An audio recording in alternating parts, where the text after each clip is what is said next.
بسم اللہ الرحمن الرحیم۔ السلام علیکم ورحمۃ اللہ۔ اس بیان کے بعد آپ ایک ویڈیو سنیں گے، اور اس ویڈیو کو میں نے بہت بار سنا، جو کہ آج واٹس ایپ پر فیس بک پر یہ شیئر ہوئی تھی۔ اگرچہ میں نے پہلے بھی سنی تھی، لیکن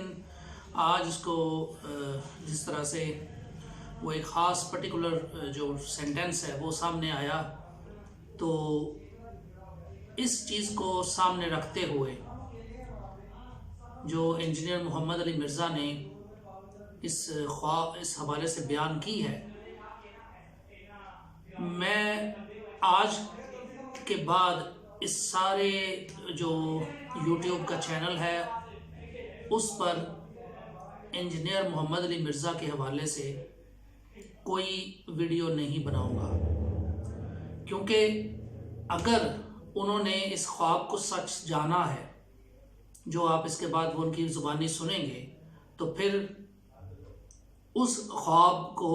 اگر وہ سچا ہے تو پھر میں کم از کم اس حوالے سے رکاوٹ نہیں بن سکتا، اور اگر وہ خواب جھوٹا ہے تو اس کا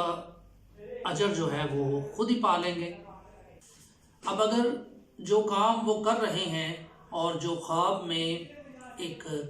نبی صلی اللہ علیہ وآلہ وسلم کے حوالے سے بات ہوئی کہ اس کام کو امت تک پہنچانا ہے، اور اگر نبی صلی اللہ علیہ وآلہ وسلم کی مراد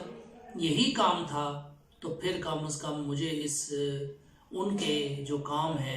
انجینئر محمد علی مرزا کے، اس میں رکاوٹ نہیں بننا۔ اور اگر نبی صلی اللہ علیہ وآلہ وسلم کے حوالے سے جو بات اس خواب میں بیان ہوئی کہ یہ کام امت تک پہنچانا ہے، اگر وہ یہ کام نہیں ہے تو یا اس سے مراد کوئی اور کام ہے، یا اس سے مراد اس دور کا، جس دور کا یہ خواب ہے وہ کام مراد ہے، تو پھر بھی ان کو سوچنا چاہیے اس حوالے سے۔ بڑے اچھے طریقے سے نا، میرا وہی دوست جو میرے ساتھ بڑا بادل نخواستہ چل رہا تھا، تو میں نے کہا کہ 2-3 دن سے آپ کا موڈ بڑا ٹھیک ہوا ہے، تو ان کا جی نبی علیہ السلام کی خواب میں زیارت ہوئی تھی۔ اچھا میں نے کہا اچھا، تو کہتے ہیں میں نے دیکھا کہ آپ نبی علیہ السلام کے دائیں طرف بیٹھے ہوئے ہیں،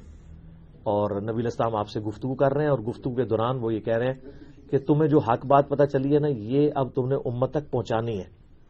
حالانکہ میں اس کے بغیر بھی یعنی ہلکا اثر تک تو بات پہنچاتا تھا، لیکن پراپر ویڈیوز ریکارڈ کرنی، یا جس کو کہتے ہیں نا ایک پیشن کے ساتھ، تو اب یہ ایک اس بندے نے خواب دیکھا جو خود بریلوی تھا،